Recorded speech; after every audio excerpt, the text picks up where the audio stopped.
Okay, nandito tayo sa Marcos Highway ngayon. It's a 30 minutes drive from city proper, tahimik. Merong overlooking view, merong 5 bedrooms, 3 toilet and baths, 3-story with basement.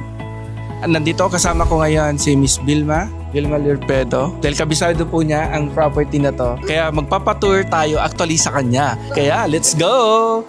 Yun, Miss Vilma, mga ilan na yung lot area nito and floor area ng bahay? 75 square meters. Yung lot area. And then yung floor area, nasa 230. Tapos kita mo yung kakasya yung Dalawang car. oo. And then yung ipakita pala natin, Miss Vilma, yung gaano kalapit siya sa Marcos Highway, tapos kung ano yung mga malapit dito. Maganda ito kasi pang retiree, kung may sarili kayong sakyan, syempre dahil ito maluwang na parking. And then, actually itong bahay na to is pre-selling pa lang siya, kaya pwede nating hulug-hulugan yung down payment habang tinatapos po yung finishing niya. Ito lalagyan din ng sariling gate. Bali, 6 na units ang ipapatayo dito. So ayun, tingnan na natin sa loob. So dito sa baba, makikita ko, living room, syempre, living room. Tapos may common toilet and bath and kitchen dito sa ground floor. And then dito sa baba, solo na basement siya. Pwedeng convert sa na isang unit o guest room. Tapos may pocket garden sa likod. Ayun. Kaya tignan natin. So dito muna, nakatambak pa muna yung mga ibang gamit kasi itutuloy nila itong project na ito. Iayusin nila. If fully finish, ayusin as in wala na pong gagawin. Pag iti-turn over na sa inyo yung unit na ito. Kano to, Sonjo? Nasa 9.8 all in. Parang bumili ng isang kondo. Oo nga, 'di ba? 230 square meters pa yung floor area. And then nakita tayo sa second floor. Tingnan natin. Family room. Ilang rooms dito sa second floor? No? 3. So dito sa first room, dito sa taas, meron siya sariling veranda. Dito, tingnan natin.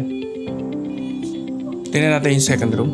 And the third room. Ito yung area na mas spacious para sa master bedroom. Oh, dito may veranda din. Oo, para sa view, pag may view. Tanaw mo yung bundok doon. So, pwede maglagay ng coffee table dito para pag nagko-coffee siya sa afternoon or in the morning. And then, the common toilet and bath ulit dito sa area na to. And then, tingnan natin ulit sa taas. Let's go. Isang room na maluwang dito sa taas. Saka may wraparound veranda siya. Oh, veranda. Dito yung ang ganda ng view. Yung makikita mo yung mountains. Cordillera Mountains dito sa area na yan. Then meron siyang common toilet and bath din, no? Kaya kapag may extrang bisita, pwede sila mag-stay sa area na to. Tapos may multi-purpose space. Yeah, dito. So ito parang... Ito pwedeng barbecue. Yes. Kung ikaw yung bibili ng property na to, Miss Vilma, ano yung mga advantages? You are close to nature.